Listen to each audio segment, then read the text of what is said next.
दोस्तों, आज की कहानी है बेटी ने अपने पिता के साथ अपना जिस्म क्यों लुटाना चाहती थी। कहानी पसंद आए तो वीडियो को लाइक और सब्सक्राइब जरूर करना।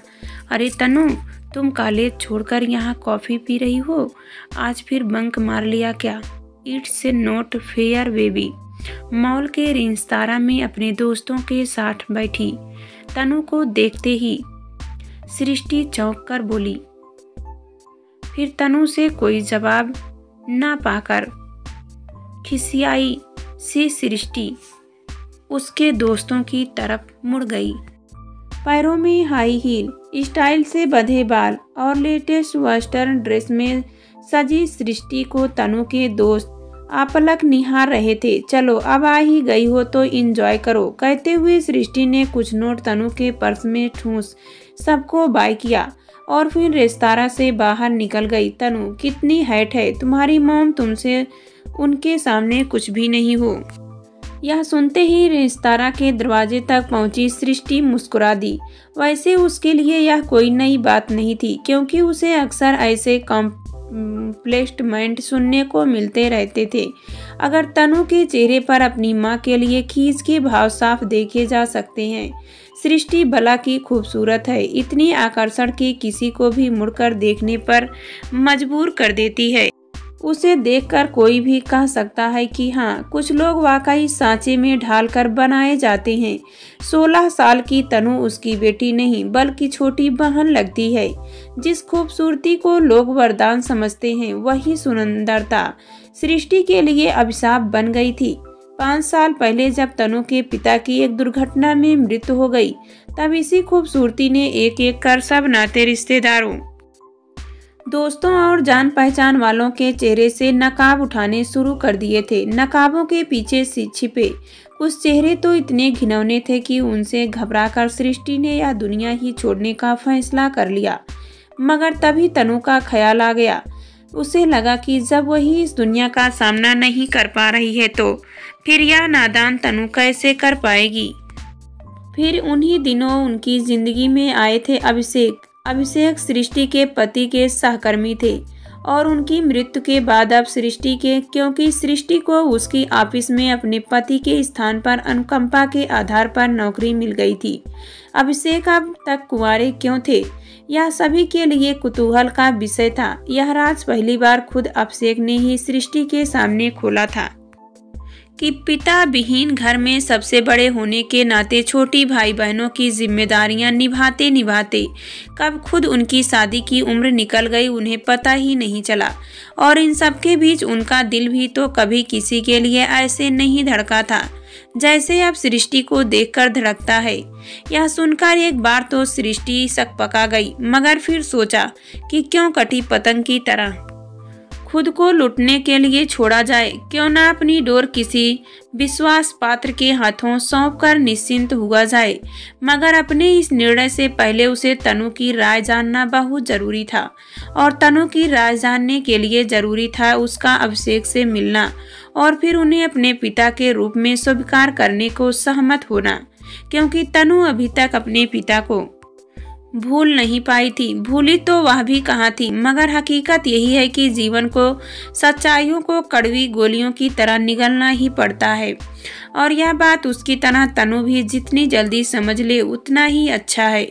अभिषेक का सौम्य और स्नेहिल व्यवहार, नानी का तनु को दुनियादारी समझना और थोड़ी बहुत सामाजिक सुरक्षा की जरूरत थी, जो कि शायद खुद तनु ने महसूस की थी। सभी को देखते हुए तनु ने बेमन से ही सही मगर सृष्टि के साथ अभिषेक के रिश्ते को सहमत दे दी। अभिषेक को उनके साथ रहते हुए लगभग साल भर होने को आया था, लेकिन तनु अभी भी उन्हें अपने दिल में बसी पिता की तस्वीर के फ्रेम में फिट नहीं कर पाई थी। वह उन्हें अपनी माँ का पति के रूप में ही स्वीकार कर पाई थी, अपने पिता के रूप में नहीं। तनु ने एक बार भी अभिषेक को पापा कहकर नहीं पुकारा था। पिता का असमय चले जाने और माँ की नई पुरुष के साथ नजदीकियां तनु को भावनात्मक रूप से बेहद कमजोर कर रही थी। बात में शीघ्र चिल्लाना, अपनी हर जिद मनवाना, हर वक्त अपने मोबाइल से चिपके रहना, अभिषेक के ऑफिस से घर आते ही अपने कमरे में घुस जाना तनु की आदत बनती जा रही थी। उसकी मानसिक दशा देखकर कई बार सृष्टि को अपने फैसले पर अफसोस होने लगता, मगर तभी अभिषेक तनु के इस व्यवहार को किशोरावस्था के सामान्य लक्षण बताकर सृष्टि को इस गिल्ट से बाहर निकाल देते थे। अभिषेक का साथ पाकर सृष्टि की मुरझाती खूबसूरती फिर से खिलने लगी थी। अभिषेक भी उसे हर समय सजी संवरी देखना चाहते थे, इसीलिए उसके कपड़ों, गहनों और अन्य एक्सेसरीज पर दिल खोलकर खर्च करते थे। शायद लेट शादी होने के कारण पत्नी को लेकर अपनी सारी दबी इच्छाएं पूरी करना चाहते थे, मगर इसके ठीक विपरीत तनु अपने आप को बेहद अकेला और असुरक्षित महसूस करने लगी थी। अपने आप से बेहद लापरवाह हो चुकी थी। धीरे धीरे तनु के कोमल मन में यह भावना घर करने लगी थी कि माँ की सुंदरता ही उसके जीवन का सबसे बड़ा अभिशाप है। जब कभी कोई उसकी तुलना सृष्टि से करता तो तनु के सीने पर सांप लौट जाता था। उसे सृष्टि से घृणा सी होने लगी थी। अब तो उसने सृष्टि के साथ व्यवहार, बाहर आना जाना भी लगभग बंद कर दिया था। उसके दिमाग में यही उथल पुथल रहती कि अगर माँ इतनी सुंदर ना होती तो अभिषेक का दिल भी उन पर नहीं आता, और तब वो सिर्फ तनु की माँ होती, अभिषेक या किसी और की पत्नी नहीं। माँ को भी तो देखो कितनी इतराने लगी है, आजकल पाँव है कि जमीन पर टिकते ही नहीं, हर समय अभिषेक आगे पीछे ही जो घूमते रहते हैं। तो क्या यह सब अभिषेक के प्यार की वजह से है? अगर अभिषेक इनके बजाय मुझे प्यार करने लगे तो फिर माँ क्या करेगी? कैसे एकदम जमीन पर आ जाएगी? कल्पना मात्र से ही तनु खिल उठी। तनु के मन में ईर्ष्या के नाग ने फन उठाना शुरू कर दिया। उसके दिमाग ने तेजी से सोचना शुरू कर दिया। कई तरह की योजनाएं बनने बिगड़ने लगी। अचानक तनु के होठों पर एक कुटिल मुस्कान तैर गई। आखिर उसे रास्ता सूझने लगा था। हाँ, मैं अब अभिषेक को अपना बनाऊंगी, उन्हें माँ से दूर करके माँ का घमंड तोड़ दूंगी। तनु ने यह फैसला लेने में जरा भी देर न लगाई, मगर यह इतना आसान नहीं है, यह बात भी वह अच्छी तरह से जानती थी। अपनी योजना को अमली जामा पहनाने के लिए उसने अभिषेक पर पैनी नजर रखनी शुरू कर दी। उसकी पसंद नापसंद को समझाने की कोशिश करने लगी। उसके ऑफिस से आते ही वह उसके लिए पानी का गिलास भी लाने लगी थी। हाँ, अभिषेक को देखकर प्यार से मुस्कुराने में उसे ज़रूर थोड़ा वक्त लगा था। माँ, सिर में बहुत तेज दर्द है, थोड़ा बाम लगा दो ना। तनु जोर से चिल्लाई तो अभिषेक भागकर उसके कमरे में गए। देखा तो तनु बिस्तर पर आधे मुंह पड़ी थी, शॉर्ट पहने सोई। तनु ने अपने शरीर पर चादर कुछ इस तरह से डाल रखी थी कि उसकी खुली जांघों ने अभिषेक का ध्यान एक पल के लिए ही सही अपनी तरफ खींच लिया। उन्हें अटपटा सा लगा तो चादर ठीक से ओढ़ाकर उसके सिर पर हाथ रखा। बुखार नहीं था। सृष्टि सब्जी लेने गई थी, अभी तक लौटी नहीं थी, इसीलिए वे तनु से के सिरहाने बैठकर उसका माथा सहलाने लगे। तनु ने खिसक कर अभिषेक की गोद में सिर रख लिया तो अभिषेक को अच्छा लगा।